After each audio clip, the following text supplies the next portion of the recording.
Stanford University. Okay, well, welcome then to lecture 10, yes, 10 of CS193P, fall of 2013-14 academic year. And today we are going to talk about multi-threading. Okay, we're only going to talk about it briefly, but because you'll learn a lot from multi-threading kind of through experience. Then we're going to talk about UI scroll view, a very important view that allows you to expand what you can see on that little phone screen to let you look at larger things. I'll do a demo that's going to cover both of those things, multi-threaded and scrolling. And then however much time we'll have left, we'll get started on our next topic, which is UI table view. We'll continue that on Wednesday. So multi-threading. Okay.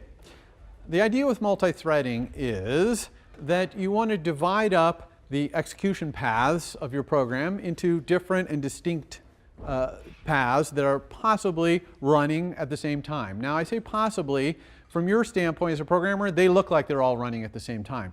But of course, if you have a computer or a phone that only has one processor, there's no way for them to run at the same time. But the OS makes it appear that they are by basically time slicing, giving each one of them a little bit of time to make it seem like they're all running at the same time, okay?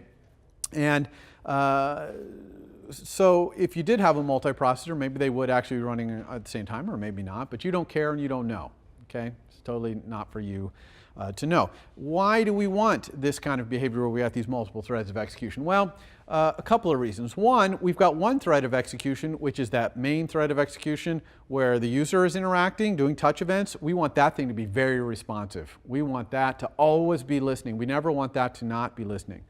The other thing is we have other threads of execution that actually might block. Okay, why would they block? Why would they stop? Well, let's say they do a network call and they're waiting for something to come back over the network. Well, they have to wait for that thing to come back. So they are blocked, they're stopped. Okay, we would never want that main execution that's listening for touch events to be stopped, okay, or blocked, right? But these other ones, it's okay if they block. If they're waiting for something, they're waiting for something, okay? So to understand how we do multi-threading in iOS, there's one thing you have to understand, and that's queues. Okay? A queue, just like a queue in the real world, queue means like a line, like you go to the movie theater and there's a line of people, that's called a queue, for those of you who don't know that word. And so you got that queue, and the same thing is happening here with iOS multi-threading. You have these queues, but in these queues, instead of people waiting for the theater, there are blocks. Blocks in the way we talked about last week, you know, the curly brace thing, okay? So you got this queue in line, you have these blocks, and they're all waiting in line to be executed. And depending on which queue they're in, when it's their turn, when they get to the front of the line, they get taken off the queue and they get to run, okay? Possibly in a separate thread, okay?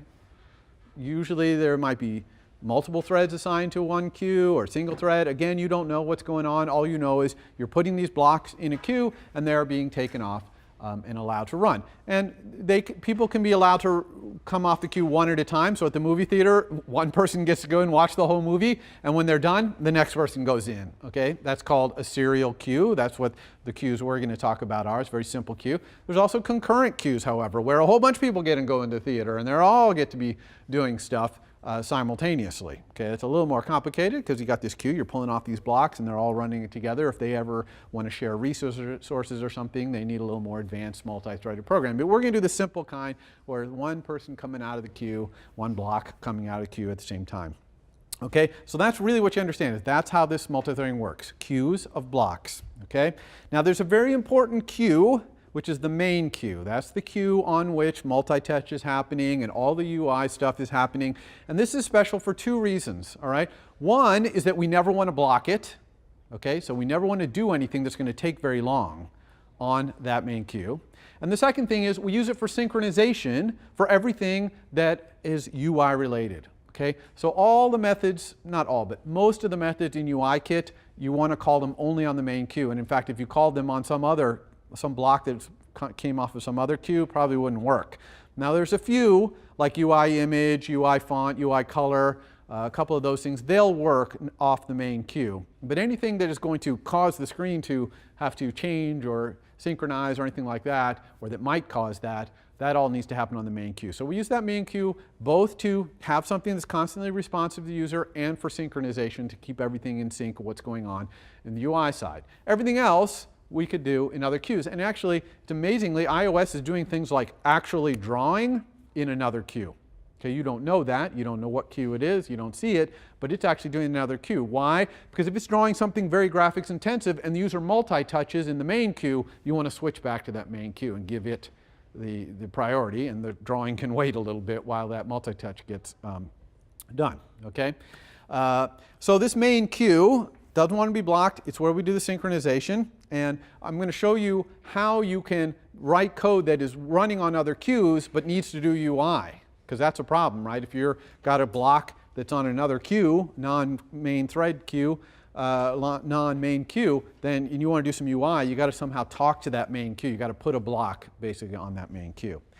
There are other queues. Mostly they're created by iOS behind the scenes. I'm going to show you an example here in the slides of a queue that is visible to you in the API and how we deal with that. All right, so how do you execute a block on another queue? Okay, this is a C-level API. This is a very low-level API below objects. So you're not going to see any object stuff in this lowest level API. There is an object-oriented layer on top of it called NSOperation and NSOperation queue, but it's kind of a thin object-oriented layer. This is the core layer. And this is the fundamental method, fundamental C function, dispatch underbar async. And that means asynchronously put this block on this queue. Okay, so you see I've declared a queue there, local variable queue. It's of type dispatch qt, which is a type def. And I'll talk about how to get a queue in a second. And then you just say dispatch async, the queue you want to put the block on, and then the block. And the block takes no arguments and it returns no values. It's just a block. And you can put any code you want in there. And that block will take its place in line on that queue. And when that queue gets around to it, it will take it off. One thing, by the way, about the main queue, it never takes anything out of its queue to run until it's quiet, meaning whatever current touch events have been processed. Okay, it's not going to, right in the middle of a touch event, take something off its queue and go do something, right? So the main queue waits till it's a little quieter, and then it'll take things off the queue and run it. So you can always post things on the main queue and be sure that it's not going to interrupt the user in any way. All right, so how do we get a queue to do this dispatch async with? Well, let's talk about the main queue first, because that's the most important queue that we need to dispatch things. And the way you do that is dispatch underbar get underbar main underbar queue. That will return the main queue to you, and then you can call dispatch async with a block on that. At the higher level, that NSOperation queue level, you can do NSOperation main queue as a class method. It'll return an NSOperation queue object, which represents the main queue. Again, it's just a thin object-oriented layer pretty much on this C layer, and we'll see where that comes into the API. What if you wanted to create another queue? Let's say you're going to do some big math calculation or some big image processing calculation. You don't want to block the main queue, the main thread, so you can create another queue. Very simple. You just say dispatch underbar queue underbar create. And the first argument to that function is the name of the queue, and that's like going to show up in the debugger and stuff, so this is kind of an internal name. Notice that's not an NS string, because this is a low-level API. This is about the only non-NS string you're ever going to see in this class, because this is the lowest levels we'll go. It's a const char star, and here I'm just using the name. Okay, you just want to give it a name so you can recognize this queue when you see it in the debugger or something like that. And then the second argument is whether it's a serial queue or a concurrent queue, right? So null means it's a serial queue. And so that's the kind of queue we're going to talk about. Again, so one person comes out of the line at a time. And there's kind of an easy mode for dispatching back to the main queue, which is perform selector on main thread. It's an NS object method. You can send it to any NS object, and you just pass a selector and its argument, the with object argument. Could be nil, and then it has no arguments. That's fine. And the wait until done is whether you're going to wait until this thing gets pulled off the main queue and run on the main queue and then finishes before this thread that's calling this goes or not. Usually wait until done, we would say no, we don't need to wait. We're going to call this method on the main queue, and whenever it executes is when it executes. So this perform selector on main thread is just like saying dispatch async onto the main queue, a block that just calls that method. Okay? That's all it really is. But it's just kind of easy mode. It looks nice. It's, you know, you don't have to do the dispatch async business. But you got to be able to have one method to call. You put all the stuff you want to do in one method.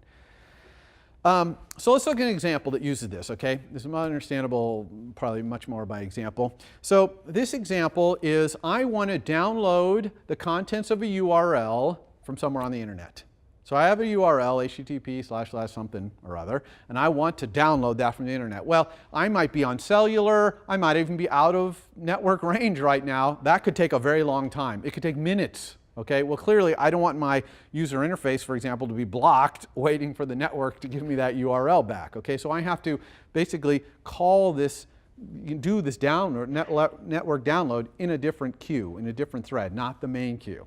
Okay, so there's an API in iOS for doing exactly this. You give it a URL and it will go do it in a different thread. Now, when it's done though, it needs to call you back and tell you, hey, I got that URL. And the way it does that is kind of cool. It downloads the URL to a local file, and then it calls you back and gives you a URL to the local file. So now it's all local. So now you can open up the file and do all you want, and it's not going to be blocking because the network is not a part of it anymore. It's downloaded the contents of the URL. Okay, so here's how that works. First, we create a URL request. A URL request is just a wrapper on a URL. You can see I created there request with URL, NSURL, object, URL with string, some URL. Okay, so that's how we create a URL request. A URL request is a little more than a URL because you can specify some other things about that request, things you want to do. But most of the time, we just create it just like this, and we don't do anything else to the request. So now we have a request, a URL request. And I apologize in advance for URL. I have some trouble saying that. I'm going to be saying that 100 times in the next few slides. Then we have this configuration thing. Don't worry about that for now. And then we create what's called a URL session. So a URL session is an object that manages a session of time that goes out and talks to the internet and gets the answer and all this stuff. So the session is the main thing that's doing here. And we're going to talk about how we create that, because how we create the NSURL session determines where, what thread, which queue our code is going to be executed on. And so now we have a session, and we can ask the session, please create us a task which downloads that URL. And very simple, download task with request. You give it the URL request, and then you give it a completion handler. Now that completion handler is very important to understand. You can see that it's a block, right? The arguments to that block, the first argument is the most important argument. That's the URL of the local file that it put the URL into for you. So it downloaded this URL off the internet and put it in a local file, and now it's giving you a file URL, not an HTTP / URL, but a file : URL, right? URL that points to a local file. And then the other arguments about errors and responses, don't worry about those. But the main thing is you got this local file. And then inside this block, okay, what if you wanted to do UI things here? Okay, well, if this block is being executed on the main queue, you're good to go. But if it's being executed on some other queue, any other queue, you're not good to go. You're going to have to talk back to the main queue. So let's look at those two examples. First of all, let's look at creating the session using this method, session with configuration. Again, don't worry about the configuration. Delegate : nil, delegate queue : some queue. Okay, so this NSURL session thing, it has a delegate. Remember, delegates, we're just getting used to delegates now, hopefully you are. Remember the dynamic animator delegate that we set, and it told us when all the animation stopped, and then we blew up the blocks. Okay, so we just set a delegate of the animator to be the controller, and the controller implemented a method. Same thing here. You can set yourself as a delegate to this URL session, and as it's doing all its downloading, it'll give you updates. Oh, I loaded 5,000 bytes. I just loaded some more bytes. Oh, I've got the file now. Okay, I'm putting it into a local disk. It'll tell you all these things. Usually you don't care about any of that. You just want it to tell you when you're done, which is what that completion handler is for. So here I'm going to set my delegate to nil.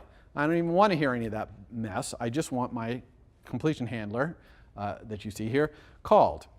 But the delegate queue, okay, tells you which queue are all your delegate methods going to be called on. Okay, and you can specify the main queue as we have here, or you could specify some other queue. Okay, you can even pass nil here and it'll just make up a queue for you, a random queue.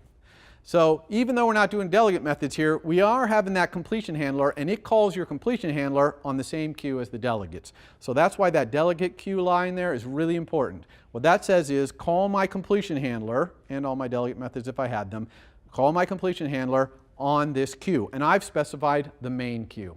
So that means the code that's inside my completion handler block down there, the part in yellow that says yes, can do UI things directly, that's being executed on the main queue. It gets put in line to run on the main queue, and when the main queue is quiet, it'll grab it and execute it. So I can do whatever I want UI-wise in here. I'm on the main queue.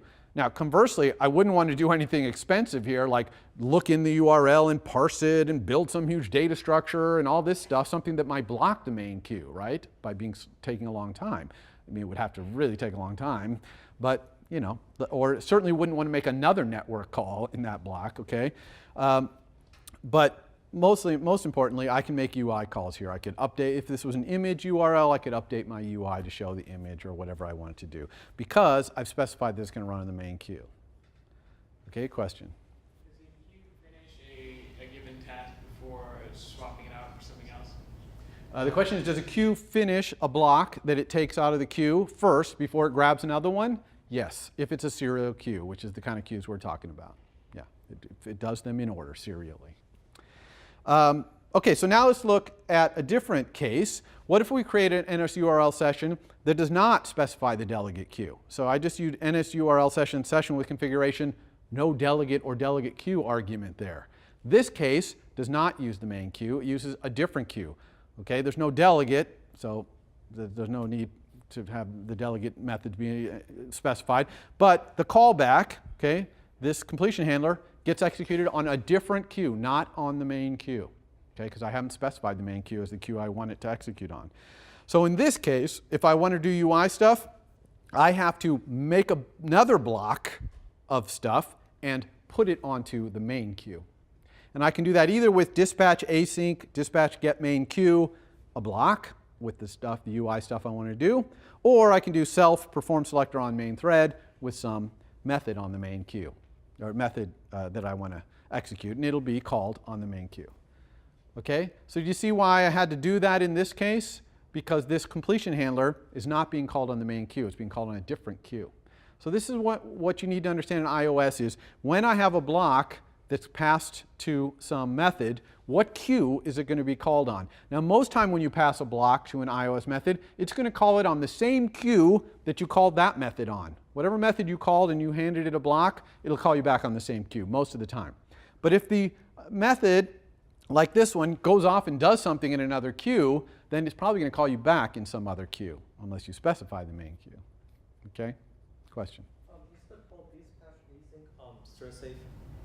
Is the call dispatch async thread safe? And the answer is yes, it is. And so you can use it for thread synchronization, actually, because it is thread safe. It's an atomic call. Okay? It happens atomically. It can't be interrupted by something else coming in and doing it. So that's a good question. Notice why the small thing, you notice I have task resume. You see that task resume? When you create a download task using this, it starts out suspended. In other words, not downloading. So you have to immediately resume it to start it. Okay, now that resume is going to start something happening in a different thread, not in the main thread, but still, task resume. Don't forget the task resume. Okay? Okay, that's it for multi-threading. I'm going to do it in the demo, so you'll get another look at it. You'll be doing it in your homework, so you'll get a feel for it. The idea here is just to get this idea, this main queue and these other queues, and then I have to post back to the main queue anytime I'm doing something on another queue. Okay. UI scroll view. So UI scroll view is a really important view.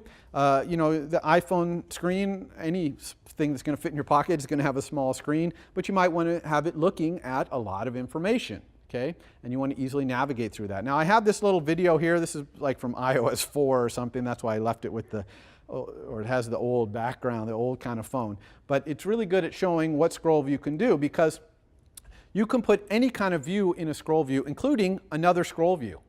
So you can see that I've got a scroll view that's scrolling horizontally and the things in it are scrolling vertically. Okay? Or here's a stock app where I'm scrolling horizontally through other scroll views that can scroll vertically inside of them. You see that? So I can present a lot of information here, not just the stock ticker value, but news about a stock, charts, etc. And I can just easily get at them by scrolling through. So scroll view is a really powerfully designed view that lets you put almost anything in the area it scrolls, including other scroll views. Okay? So let's look at how scroll view works. Scroll view is really just a view that you add subviews to, but it treats those subviews specially because it lets you scroll around on them and zoom in on them. So you know how to add a subview to a normal UI view, right? You just set the frame of the subview, you call add subview, bloop, it appears in the view. Easy. Even if you have a huge view and you say add subview, somewhere down there, but it gets added, but of course you can't see the whole view. Now you could shrink the view way down small, but then like this Stanford picture, you'd hardly even be able to see anything.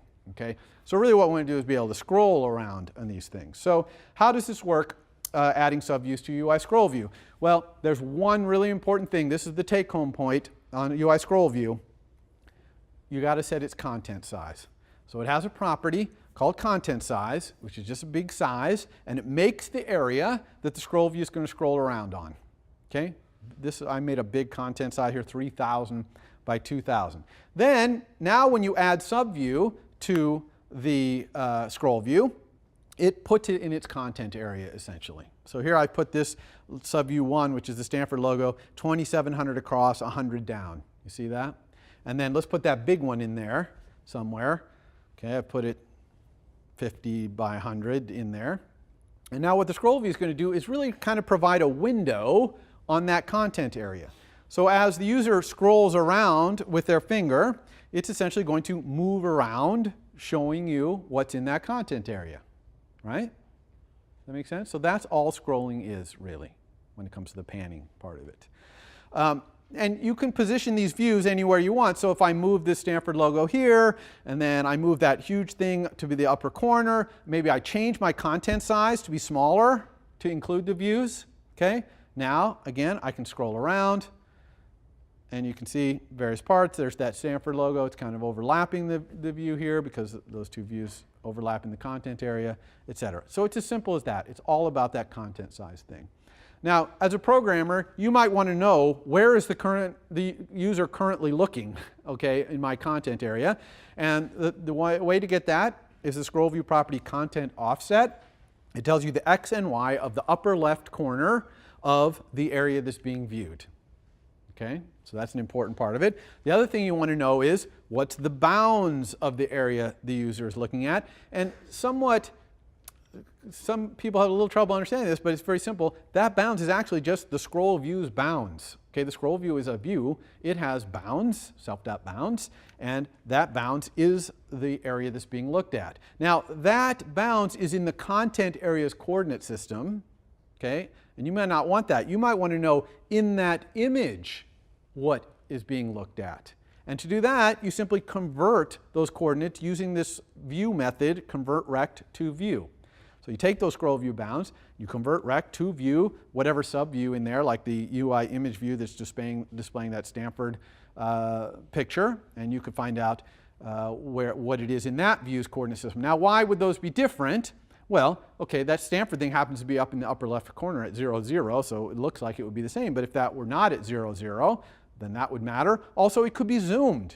We'll talk about zooming in a second because scroll views can also zoom in. And so if you imagine if you were zoomed way in, looking in a window there, that the rectangle inside the Stanford view would be very small rectangle, right? Whereas in the scroll view, it's containing huge amounts. So that's why it makes a difference what those two things are. Okay?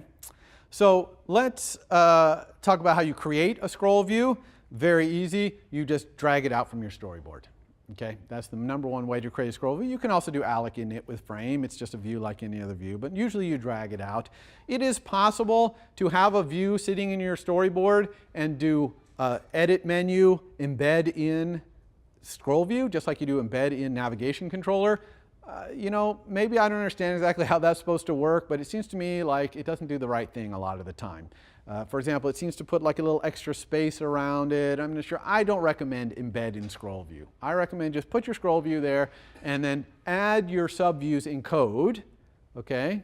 Or drag them in to a scroll view that's in your storyboard to put them in there, okay? But dragging them into your scroll view is kind of weird because your scroll view in the storyboard can only show you its visible area. It can't show you that huge content size. So I'm kind of a fan of put your scroll view subviews in code, okay? You put the scroll view itself in, drag and drop into your storyboard, but then put your things in code. I kind of recommend that. And the way you do that is just with add subview. Just set the frame you want for your view, which is in that content area coordinate system, and there's add subview. Simple as that. Don't forget to set that content size. That's the very first thing I talked about, and I'm talking about it again. If you don't set that content size, that big white area, the scroll view is going to be scrolling over nothing. It doesn't matter what views you've added to subview. That content size is what it scrolls over. It doesn't scroll over the views. The views just happen to be there if they're in the content size coordinate system. But it's that content size that's key. Don't forget to set that. And to reset it, if you're going to scroll over something that's changing size, it gets larger or smaller or whatever, reset that content size.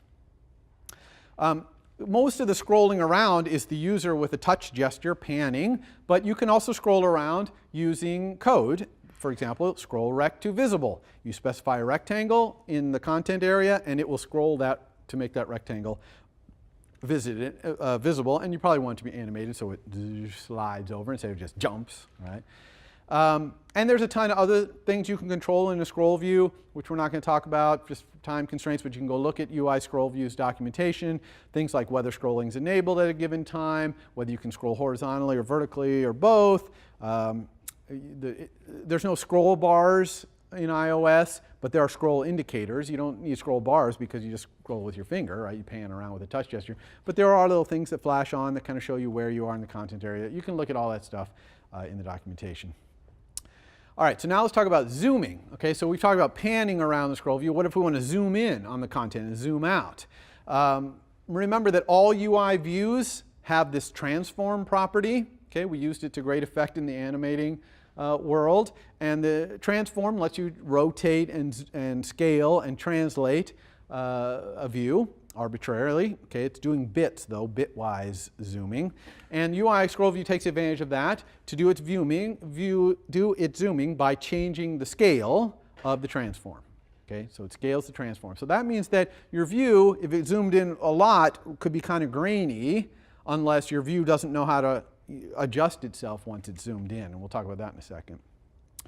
Zooming requires two very important things to be set. The first thing is the minimum and maximum zoom scale. By default, these are 1, meaning you can't zoom in or out. Okay, it's just going to show you a zoom scale of 1. In other words, the thing the user sees is 1 times the size of the thing as it really its actual size, right? So if you want them to be able to zoom in or zoom out, you have to set the minimum or maximum zoom scale. Okay, otherwise it will not zoom. The second thing is a delegate method.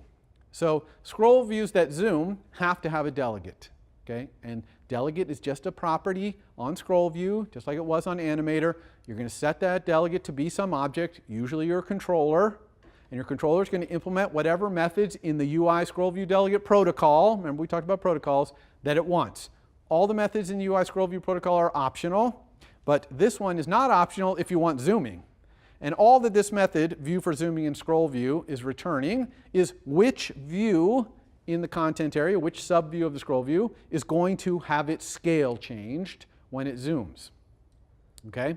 So you might have a view at the top level inside your content area scroll view that contains all your other views and that's zooming in, that's fine. Or there might just be one view that makes sense to zoom. But you have to return which subview is going to get scaled, which is going to have its transform applied to it. Okay? You can also zoom programmatically. Again, the user is usually pinching to zoom, but you can do it programmatically by just setting this property zoom scale. When you do set it, you probably want to set it with set zoom scale animated instead of just setting the zoom scale property directly so that it gets animated. And you can also zoom to a rectangle, which looks like this. So here's zoom scale 1.2, so I'm zoomed in a little bit. If I go to zoom scale 1, okay, this is actual size. I could go back to zoom scale 1.2. I can also zoom to a rectangle. Let's say I have this little rectangle right here, the nose of this beast. And if I zoom, it will make it as big as possible. Okay? It still fits, so it zooms in. Or if I had a square that was bigger than what was currently showing and I said zoom to rect, it'll zoom it down. Okay? So you can just basically take a rectangle and make it fit as best it can. All right. So scroll view has lots and lots of delegate methods besides that view for zooming and scroll view thing. For example, if you zoomed in, you pinched to zoom and you zoomed way in on a view, it's going to be really pixelated because it's going to be doing a transform-based scale, right? Scaling the bits up. The bits might look huge. But you get a delegate method, scroll view did end zooming with view at scale, that will tell you, the scroll view will tell you, I just finished zooming this thing and now it's at this scale. And now you could redraw your view to not be pixelated, okay? So this would be a good way to kind of let them zoom in and out, really high performance, a little pixelated, but their fingers are in the way anyway, so they can't probably tell that much. And then when they let go, you can do it. And in fact, you even get notification while it's doing it, so you could even do it while it's doing it. It better be high performance drawing because they're pinching in and out, but you could do it. But I just want to show an example of a delegate method. There's probably a dozen more scroll view delegate methods. You can go look at the UI scroll view delegate documentation to find out what they all are. Okay, so we'll do a demo. It's a pretty comprehensive demo. I'm going to be showing you scroll view and that URL downloading thing.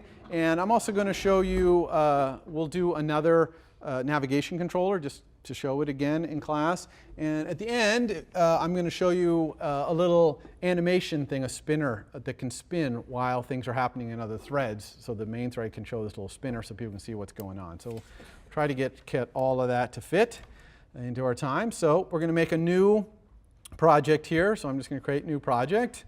And I'm going to call this project Imaginarium. Okay. There's Imaginarium. We'll put it in my home directory developer, which I highly recommend.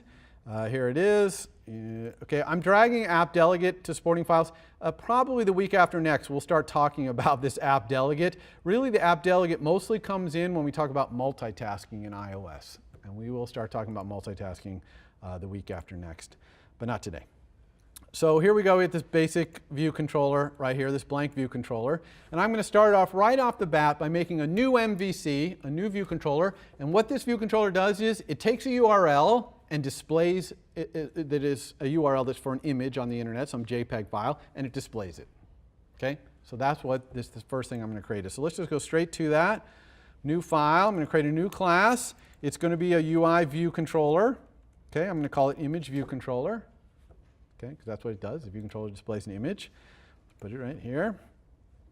So here's my image view controller. I'm going to start right with its public API, as I am wont to do with new classes. So I'm going to have a property, which is non-atomic strong, which is going to be an NS URL, which is image URL. Okay, so this is the public API. If you set this image URL, this view controller will display that image. Okay, how's it going to do that? It's going to use a class which we talked about a few weeks ago called UI image view. UI image view is kind of like UI label is to text. UI image view is to an image. It just takes a UI image, has a property which is a UI image, and it displays it. So it does exactly what we want. So this controller is obviously going to use that. So let's get rid of all this stuff. And so what do I need here to do this? Well, I'm going to need one of those image views. So let's create a UI image view. Okay. Right. Why is that not doing the right thing already? Okay. See there? Oh, maybe because of this. All right. Yeah. Let's try that better. Okay. Well, I'm not sure why it's saying that, but anyway.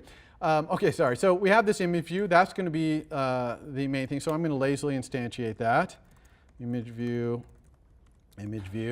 if not image view, then image view equals UI image view, alloc. And at this time, I don't know its frame, so I'll just make it be 0, 0, but I'll have to make sure its frame gets set properly.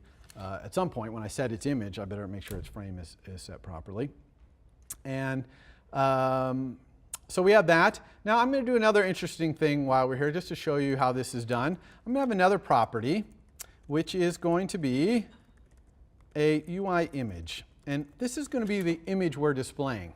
But what's interesting about this property is I'm not going to use an instance variable to store it. Okay? I'm going to implement the setter and the getter, and I'm not going to use an instance variable. Okay? So how does that work? Well, let's do the getter.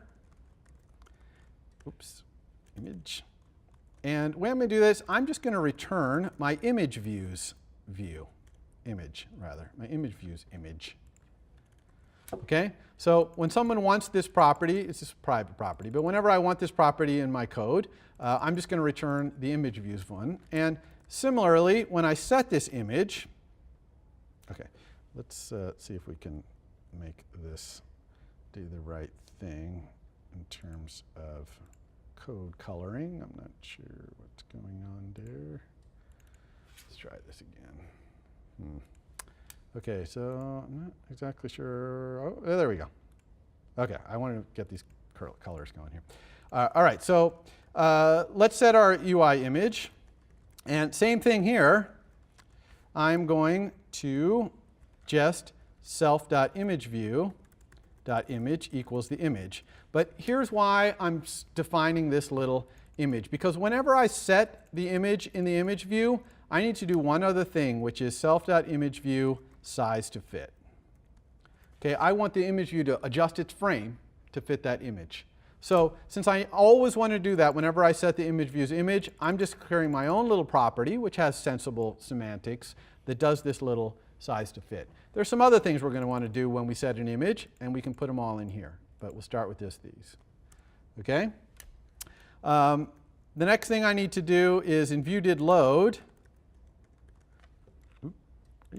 like this. Let's go ahead and add this image view to self.view. So let's do super viewDidLoad, and then I'm going to say self.view, add subview, self.imageView. Okay, so that way, make sure I get it on screen. Question? Do you need to do synthesis for the image? Yeah, great question. So there's no @ synthesize for this UI image thing, right?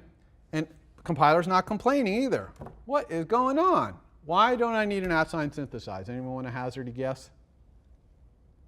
Yeah. Because you never use the instance variable. Correct. The answer is because I never use the instance variable. Okay? Since image is totally defined in terms of another object, I'm never using underbar image, and therefore I don't need to synthesize that instance variable. That's what @ synthesize does. It creates that instance variable. And I don't need it. So compiler's not complaining because I'm not using it, so I don't even need it. Everyone, that's kind of why I did this property, so that you would see that. Okay, everybody got that? Okay, so now I have this wonderful view. The last thing I want to do here is when someone sets my public API, set image URL, obviously I want to set that image view's image to be that. So let's store our image URL here. And then I'm just going to say self.image equals ns UI image with data, ns data with contents of URL, self.image URL.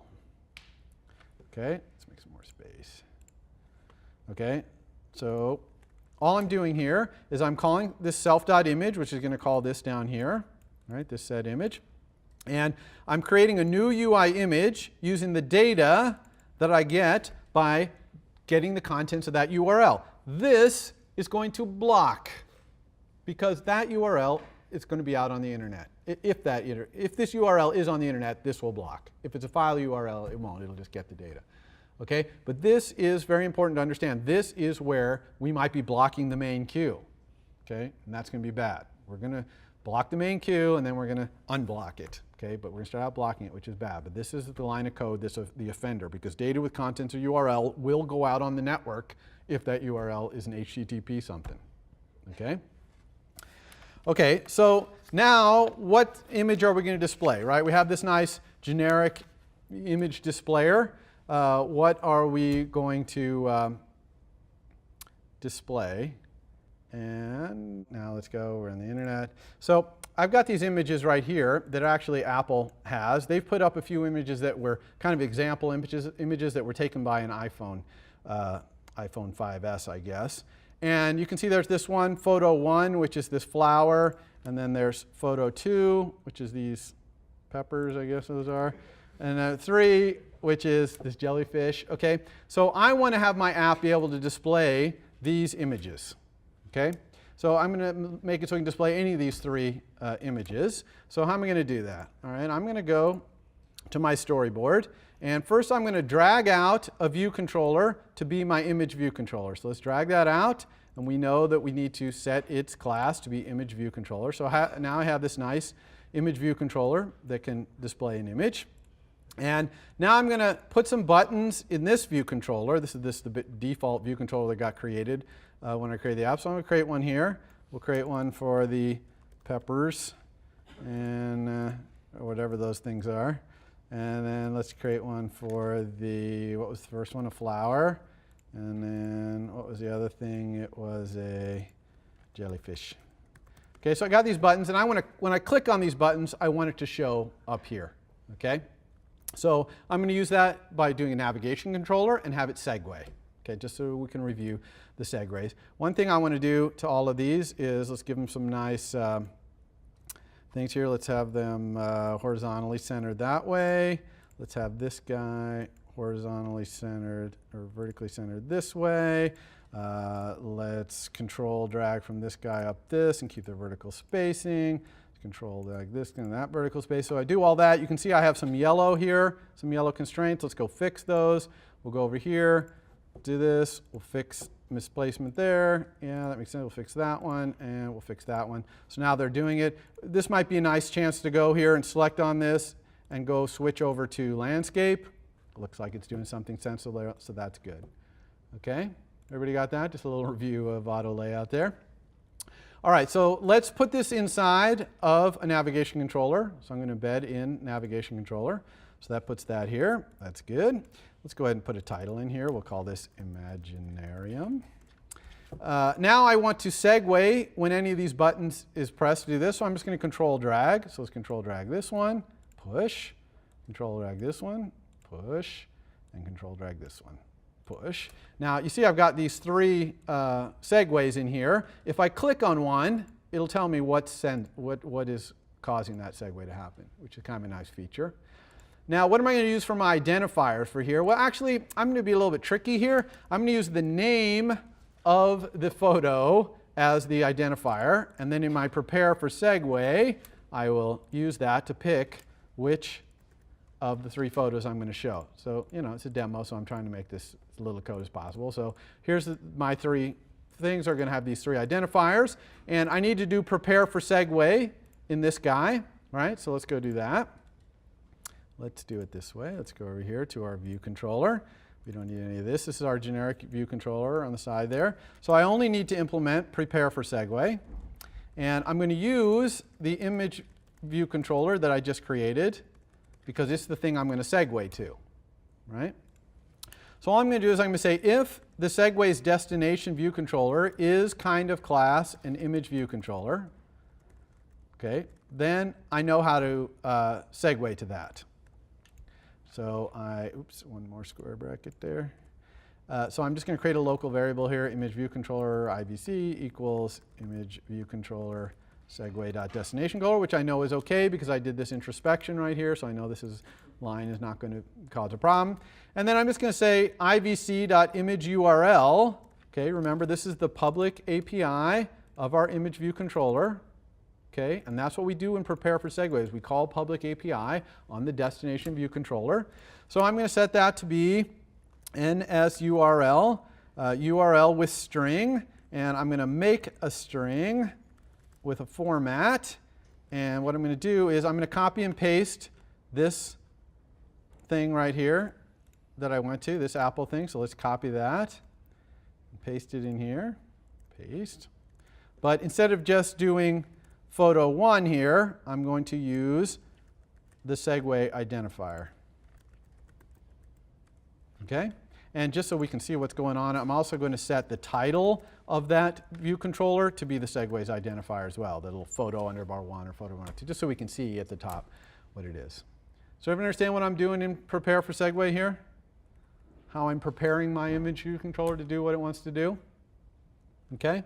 So let's see if we got everything working here. Hopefully I didn't forget anything. And put it up, try to get it working on our device here. Oh, here comes something. All right, so look, it's starting off in the landscape mode. I can rotate to either one. So let's try to take a look at the flower. Now, it's it did show me the flower, at least the upper corner of it, but I can't scale around, I can't zoom, I can't do anything. I could go look at the peppers. Notice that my UI is kind of stuck. When I press jellyfish, now I can't change my mind. Once I change peppers, okay, I can't change my mind. And that's because I'm blocking that main queue by doing this fetch. Okay, so we're going to see how to fix that a little bit later. So this is good so far, but it'd be a lot nicer if I could take a look at this flower, right? Scroll around and look at it. So let's do that next.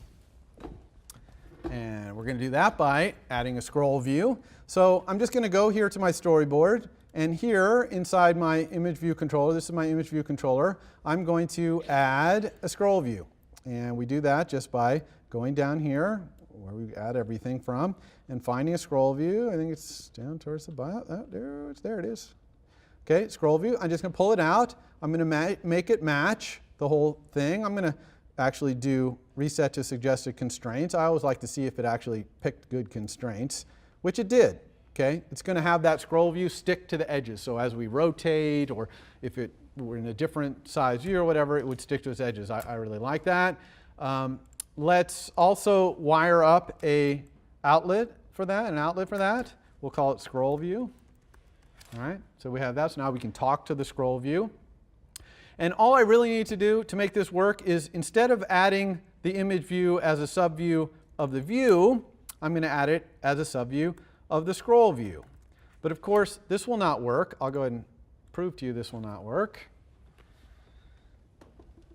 And I'm doing this intentionally and take time to do this because you'll make this mistake as well, a very common mistake. Let's look at the flower. Here's the flower. Oh, it's not working. Okay, it's in that scroll view. I know I put it in a scroll view. How come it's not working? Anyone want to tell me why?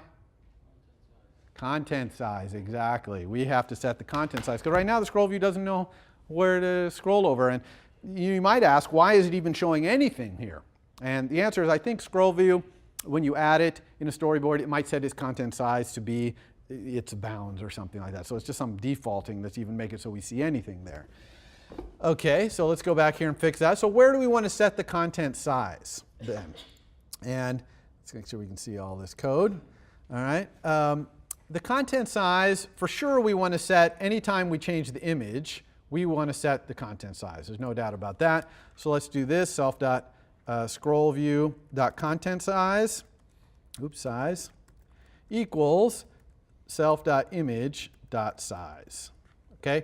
Now, this line of code could cause trouble if self.image is nil. Because I told you that if you have a method, and this is just a getter of the image, that returns a struct, and you send it to nil, you'll get undefined results. So this is bad. So let's protect against that. Self.image question mark, then we'll use the size. Otherwise, we'll use CG size 0, which is 0 by 0. Okay? Now, this will work, but there's actually one other place that we need to put this. And that, maybe surprisingly, is in set scroll view. In other words, in the setter for this outlet, this scroll view outlet right here, it's just an outlet, we want equals scroll view. We want to make sure that we do this exact same line of code. And why is that? Well, the reason for that is this scroll view property might get set after this happens. Specifically, prepare for segue. Right? Prepare for segue happens before your outlets get set. Make sense? So this set image is going to be happening because of this set image URL, which happens in the prepare for segue. And so the scroll view is not even set up at that time, so this is going to be nil at the time that is executed. Okay, everyone understand that? No? Nod your head if you understand. Not too many of you. Okay, well, you might have to think about that one a little bit. Okay, just understand that your outlets are not set when prepare for segue is preparing you. Okay, so prepare for segue is setting this image URL, which is happening this, which is causing this, which is going down to here, which is trying to do this, but this is nil. So this line will do nothing, because we're sending a message to nil here, so it just does nothing.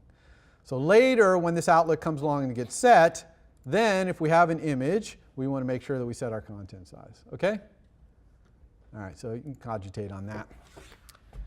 Meanwhile, let's run this. And hopefully now it'll work. So look at the flower. And oh, it's working. Okay, so there's our flower. It's a little hard to see because we can't zoom in. All right, it would be nice to be able to zoom in on this. Same thing with the peppers. The peppers are a little nicer to look at. That's not so nice to look at. But here you can look at the peppers over here. Okay, so these are too big. Obviously, we want to zoom in. So how are we going to zoom in? Let's do that.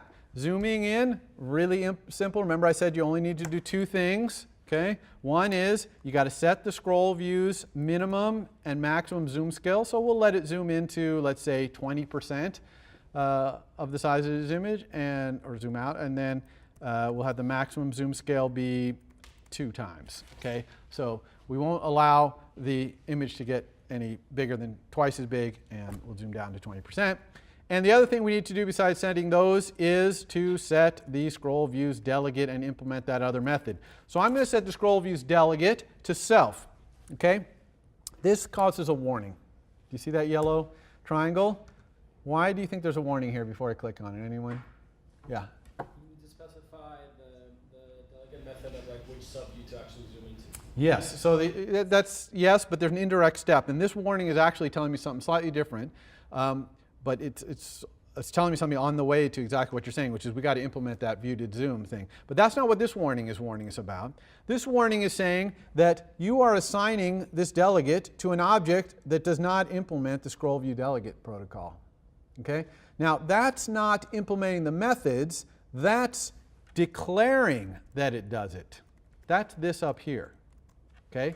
This is what it's complaining about, is that you don't declare self, which is this image controller, to implement the delegate protocol, okay? So remember the delegate protocol, there's two things. One, they're saying that you do it, and then number two is doing it, okay? So it's the saying that you do it that it was complaining about, and now it's not complaining, even though I don't actually implement any of those methods, okay? Why is that not complaining? Because they're all optional. If any of those methods were required, then it would be complaining here. It would be saying, you don't implement this required method. Okay, so but since they're all optional, it doesn't do it. But it's not really optional for us because we want zooming. It's only optional because zooming is optional. But we have to specify here the view for zooming and scroll view.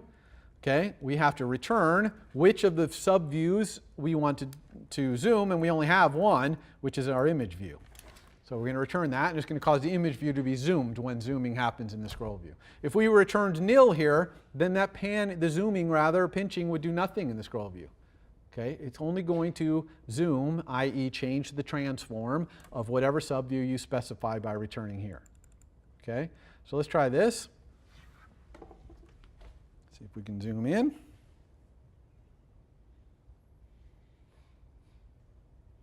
All right, so we got the flower. Here's our flower. Let's try zooming in. Indeed, we can. Okay, we can zoom around. Now, I haven't set it so that it zooms small enough to be smaller than the scroll view, but because I'm holding it right here, if I let it go, it zooms out. But if I allowed that, then what would happen is you'd have this white border at the bottom. You see that? And that white border, that's the background color of the scroll view showing through. Okay? And I can zoom in. I can zoom even in so far that it starts to get a little pixelated because I'm zooming in more than the picture even has pixels to show me. So right in the middle there you can see a little stair step. Okay? Makes sense? We could look at another one, the peppers. Okay, here's the peppers. Let's zoom down. Okay? Makes sense? So we're making really good progress here. One problem though is if I say flowers and then, oh, it's again, my UI is blocked. What's going on? I really got to fix that. Okay, we don't want our UI to be blocked when we pick one. For example, if I pick jellyfish, I might, if it's taking a long time, I might want to change my mind and then go pick flower. Okay, so I want to be able to do stuff in my UI without it being blocked by this network call. Okay, so let's fix that. And the way we're going to do that is by doing that URL fetch, this one right here, in another thread, okay, on a different queue. And so how are we going to do that? Really, really simply, I'm just going to get rid of this line of code, comment it out actually, and I'm going to say self start downloading image. Okay, and then we're going to implement this method start downloading image. Okay, and all this thing needs to do is start that download happening. It's going to happen in another thread. It's going to call us back with that completion handler, and when it does, I'm going to execute this line of code, basically. Okay, but this part I'm going to do using the URL download task that we saw in the slides. Okay, so let's talk about this start downloading image and what this method needs to look like. The first thing is I'm going to set image to nil. Okay, I've been asked to start downloading a new image. While it's downloading, I'm going to clear out whatever's in my image view currently. Okay, so I'm just going to blank that out. So I'm going to set my image to start off to be nil. And then as long as I have an image URL to go try, then we'll try doing a download. And as we saw in the slides, let's make a lot of space here. Oops. We need to make this URL request. Okay, we'll call it request, and that's just ns URL request, request with URL. And what's the URL we want? Self.image URL. Okay, so this creates a request to go get that image URL. Now we have to create a task, a background task, to go do that request. So let's do this URL session configuration thing, which I kind of hand waved in the slides. But the configuration, really, there's 3 different kinds of configurations you can have. It's pretty simple. One is an ephemeral session configuration. That's just if you're going to download something and you're going to be done. And that's exactly what we're doing. There's another one which is default session configuration. That means you might be downloading multiple files or otherwise you keeping this session active and doing multiple things, but it's just the default. And the last one, really powerful, but we need to understand iOS multitasking to do it, is background session configuration. A background session configuration means start downloading this file, and even if the user switches to another app or my app dies, keep downloading it, and when it's done, call me back and launch my app if necessary to handle that. Okay, so it's a very powerful session. But today we're just going to do the simpler ephemeral. Okay, and so now we'll just create the session, URL session. Oops, session. And I'm going to create this NRS URL session using the default way to do it, which is just by specifying the configuration only. I'm not doing the delegate or delegate queue. So my callback is going to be on a different queue, not on the main queue. All right. And so now let's create that URL session download task. Okay. So this task is going to be the task that's going to do the downloading for us. And we just ask the session, please create us a download task with that request with this completion handler. Okay. And let's go ahead and put this on the other line so you can see it. One little trick, if you have an argument that's a block like this, okay, if you double click it, it will put it in there for you. Okay? In other words, it'll type all this stuff in. I don't like this name, location. Just to make it clear, this is local file. This is an URL of the local file that is downloading this content to this URL too. That's why I like to call it that local file. And then here's the code that we want to do in here. And what happens when it's done, okay, when we get this completion handler called? Well, we want to set self.image, okay?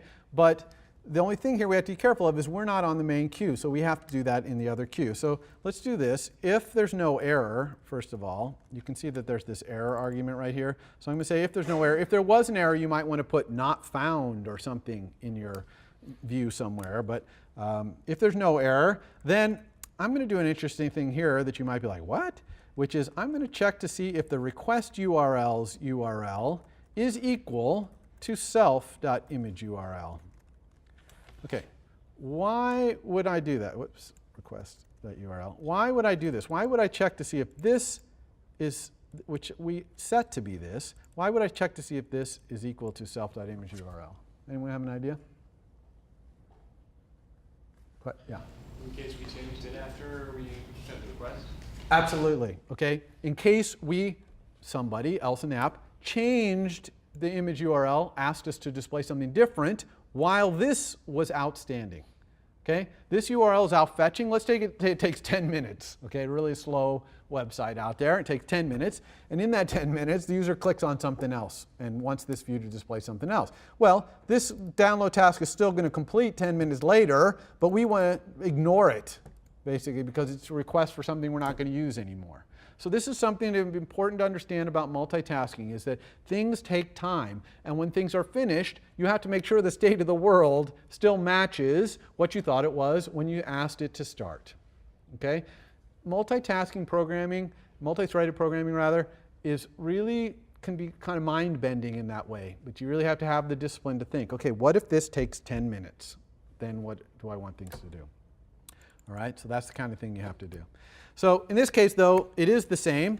So let's go ahead and create a UI image out of the URL data that came back. So I'm going to create a local UI image here. And I'm going to do that doing UI image, image with data. And this time I can just say the local file. Oops, sorry. I'm going to do NSU data, data with contents of file. But now the URL is this local file.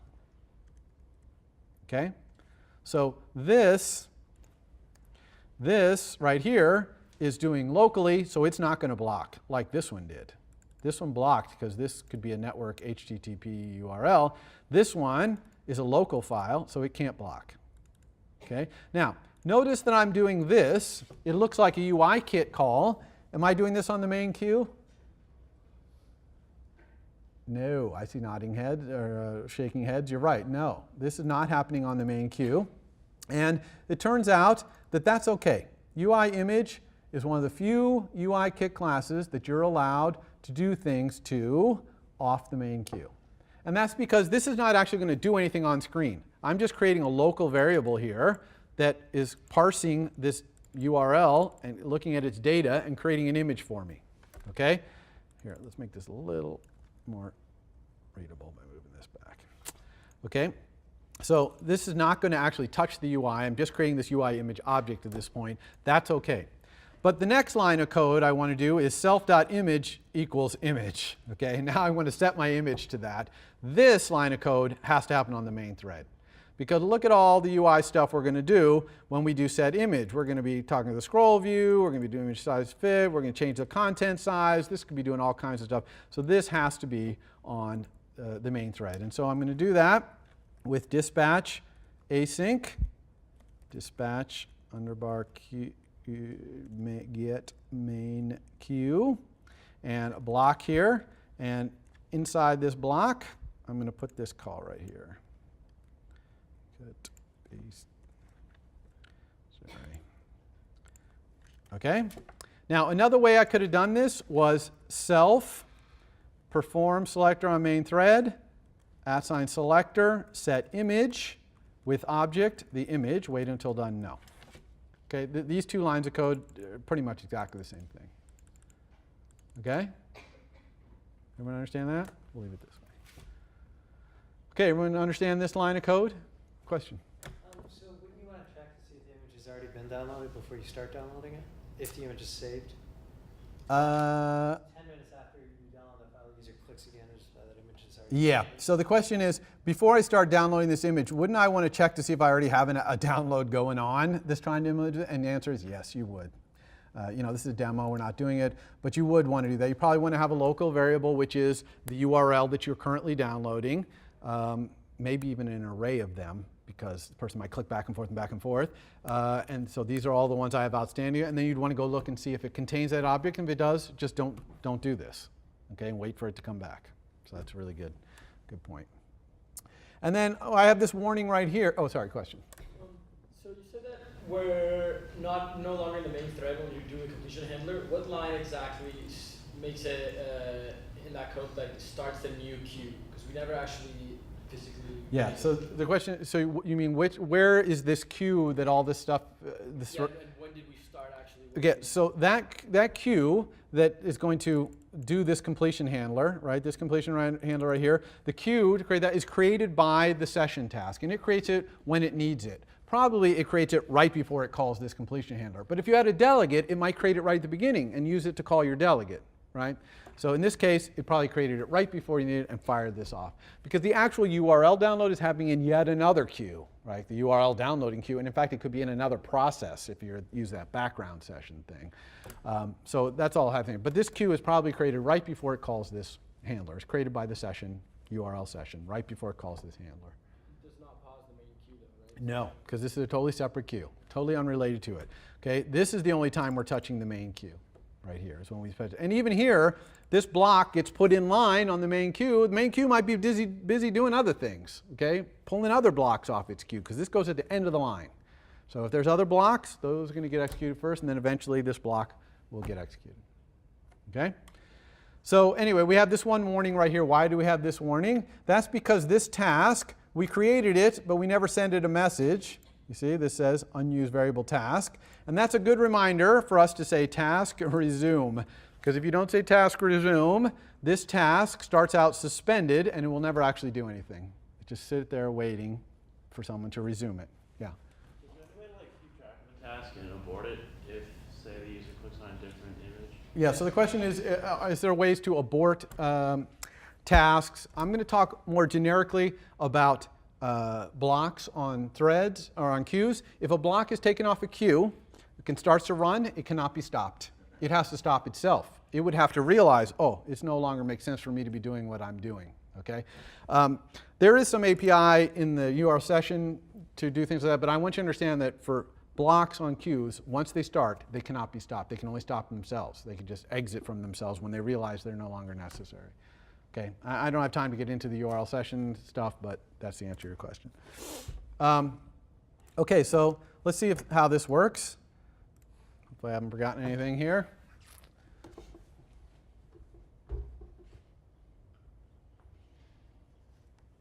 Okay, so now if I click flower, you can already see it's different. Okay, when I click peppers, it immediately goes here, even though it's blank. Okay, and the photo comes in later. Okay, but it's immediate. And in fact, I could go back. Flower, nah, I don't want flower, I want peppers. Nah, I want jellyfish. Okay, and so the UI is staying completely responsive, even though I'm downloading these things multiple times actually in the background unnecessarily. But so this is the way you want your UI to be, very responsive, okay, and just things happening, you know, the instant the user wants them, okay. Now, there's one thing that's kind of bad about this UI, though. It's when I click here, there's no feedback that's doing anything here. This just looks like, oh, well, I clicked on flower. Oh, there must not be a flower, right? It's never networked so fast that this happens. But it's like, oh, there's no flower. Oh, well, I'll skip it. There's no peppers. Because there's no feedback that it's doing anything. So let's put some feedback in here that shows something moving or something, you know, a little spinning wheel that shows the user, hey, I'm doing something for you in the background, not to worry. And there is a UI view that's built into iOS that's really easy to use for doing exactly that. So let's go back to our storyboard here. So we have our storyboard. And what I'm going to do is into this view right here, I'm going to drag a UI activity indicator, which is towards the top here. Even looks like a spinning wheel. So this is the little spinning wheel that you've seen. So I'm going to drag it in here. Now, this is going to be a good opportunity to talk about document outline. So when I drag this in, okay, that's great. It seems like I've done a good thing. I've dragged this in here. But actually, I didn't do a very good thing here because dragging that in actually made that a subview of the scroll view. Okay? When you drag a view in, on top of another view, it makes it a subview of that. And we can see that over here in the document outline. Here's the scroll view. And see how this is indented a little? That means it's a subview. Now, I don't want it to be a subview. I want this wheel to sit in front of the scroll view, right, and be spinning whenever the scroll view is doing something and to hide itself when it stops.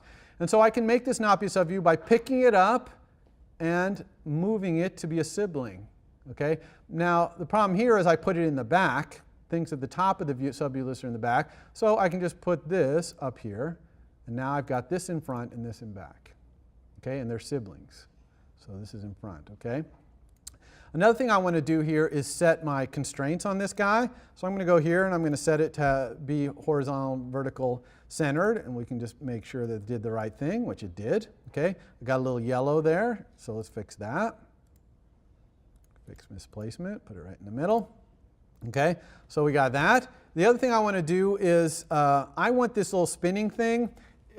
I want it to be large So the style I'm going to use is large white, but I don't want it to be white because it's on a white background, so I'm barely going to be able to see the thing. So let's change the color. So let's make the color be, let's make it be like the blue of the buttons. Okay, that's a pretty good color for it to be. Also, notice these behaviors. Okay, animating means this thing starts out animating, which I want, because when this view first appears, I want it to be animating because I'm loading from the start. And then here's hides when stopped. That says when you stop it in your code, it's going to hide it. So it's not going to stop turning and then sit there blocking your scroll view. It's going to hide itself. Okay, so that's a really cool feature. You almost always want hides when stopped on there. Okay, you may or may not want it to start out animating, but you always want hides when stopped. Okay, so now let's go back to our code over here. And when do we want to start and stop this thing? Okay, when's a good time to start and stop? Well, a good time to start it is when we're starting to download an image. So I'm going to say, oh, well, first of all, why don't we make an outlet to it? So let's go back to our storyboard. Let's get our assistant editor up here. Let's close this. And let's leave that open because I'll show you, I promised you that control dragging from the document outline would be good. And here's an example of when it's really good, because trying to control drag from this might be a little dicey, but over here it's really easy. So I'm just going to control drag from here into my image view controller. Whoops, missed it. Right there.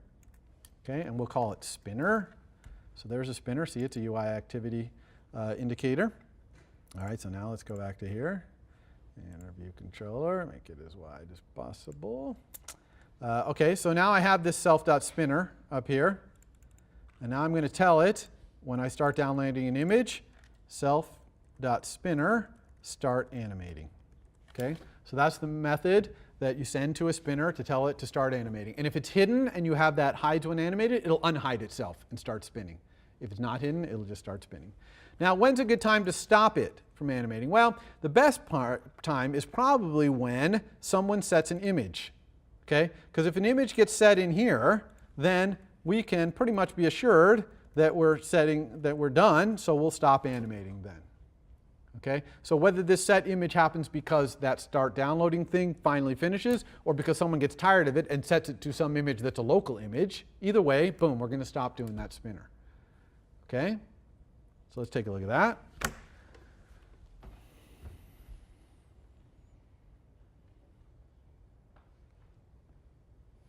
All right, so we do flower and see we got the spinner and it's spinning, which is nice. It's telling us that something's happening, and we can still interrupt it, go back. It's not this is not blocking the main thread in any way to do that spinner. Okay, but it gives the user some nice feedback that, hey, I'm working on something. Okay? Question? What's the lifetime of the local file after it's downloaded? Great question. So the question is, what is the lifetime of this URL? In my completion handler right here, what is the lifetime of this local file? And the answer is only for the lifetime of this block. Okay, so as soon as this block stops executing, that file will be deleted. So if you want to keep it, you got to copy it. Okay, and you copy files, by the way, copy URLs using NS File Manager. Okay, we'll probably talk about NS File Manager briefly next week when we talk about persistence, but that's how you copy files. There are API in there, copy from URL to URL, and you can copy it away. But that's a very good point. This is temporary file only here, for this block. Once this block is gone, you're done. Okay. The other thing I'm going to say really briefly, I don't know if we'll get to this in slides, is when we do multitasking, I'm probably going to ask you to use a background session configuration here instead of ephemeral, which is this one where even if your app's not running, it will keep downloading that thing and then eventually call your app back. But to know that, you have to know how the multitasking works. When you do that, you will have to have, when you do the session configuration, sorry, let's just do something here. You will have to use the version of this that has a delegate. Okay, because the background session one, you got to use the delegate. You can't use the completion handler. Okay, just putting that out there. I'll remind you if we get back to that, but got to use the delegate for that. But for ephemeral, we can use this nice handler. Okay, so we are not going to start on table view until next time, but let me this last slide here. Talk about what's coming up. So on Wednesday, it says more table view, but we'll do all of table view. I'm also going to do iPad. Okay, talk about the special UI idioms that are on the iPad. Your homework, as I said, there's no homework assigned today, so you get 2 days off on homework. Good job. And then Wednesday, you'll have a whole new assignment that will be due a week later. And Friday, we do have section. It's actually going to be a little bit early and last a little longer. It's like a 90-minute instead of 50-minute section. So watch Piazza for that, Stanford people. It won't be on iTunes U. And then next week, we're going to talk about core data and persistence in general. How do we make things stay on the phone, and how do we turn them into a database that we can search for things and stuff like that? Okay, so that's what's coming up. Thank you all, and I'll be here if you have questions.